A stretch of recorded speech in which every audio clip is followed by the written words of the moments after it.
Como les decía en el video anterior, en las últimas semanas he estado reflexionando en parte de lo que ya hemos visto en las predicaciones de los domingos y quiero compartir un poco de eso contigo.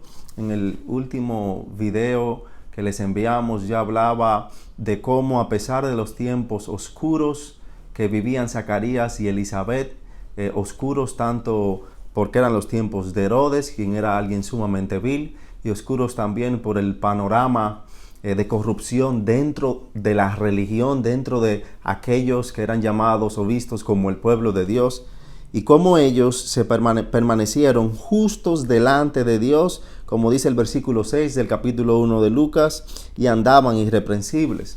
Pero hay algo más que yo quisiera que podamos notar aquí en lo que Lucas está narrando del contexto en el cual estaban Zacarías y Elizabeth.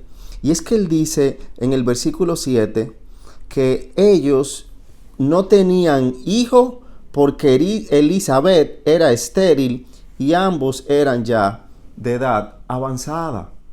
Ellos estaban pasando aflicción porque esto tenía varios matices. Número uno, tenía una consecuencia social increíble.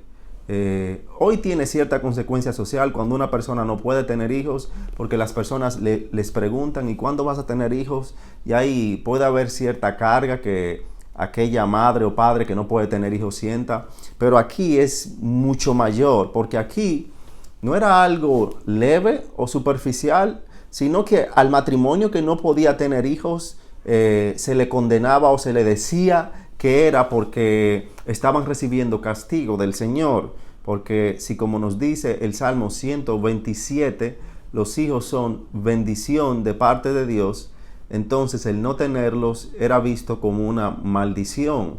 O sea que había un juicio social que se le hacía a las personas, y moral, que se entendía, no tienes hijos porque el Señor te está castigando por tu pecado, porque algo hiciste en contra de Dios y el Señor está molesto contigo. Y ese no era el caso.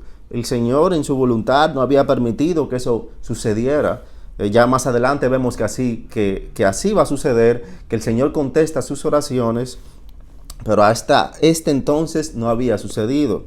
Ahora, independientemente de que eso no había sucedido, independientemente de esa prueba que ellos como matrimonio estaban pasando, ellos se mantuvieron, como dice el versículo 6, justos delante de los ojos de Dios, irreprensibles ante Dios.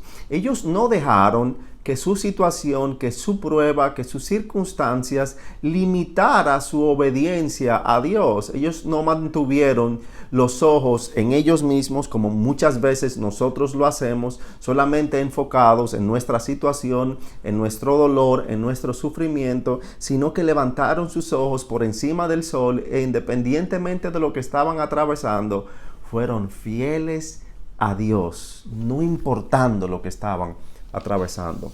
Eso nos deja una gran lección de que independientemente de la prueba en que estemos, independientemente del sufrimiento en que estemos, necesitamos permanecer fieles a Dios, sirviendo a Dios, como Zacarías aquí lo hace con mucho gozo. Él iba a servir a Dios en el templo. Nosotros necesitamos imitar eso, esa fidelidad a Dios, no importando las circunstancias. Y yo creo que eso es algo que el Señor ve en gran manera para usar a alguien para su gloria, porque a fin de cuentas toda nuestra vida no se trata de nosotros, nuestra vida se trata de Dios, toda la creación se trata de glorificarle a Él, y eso Él busca en sus siervos, en su iglesia, en su pueblo. Que Dios permita que podamos imitar este ejemplo de Elizabeth y Zacarías y permanecer fieles a Dios, no importando la circunstancia en que estemos.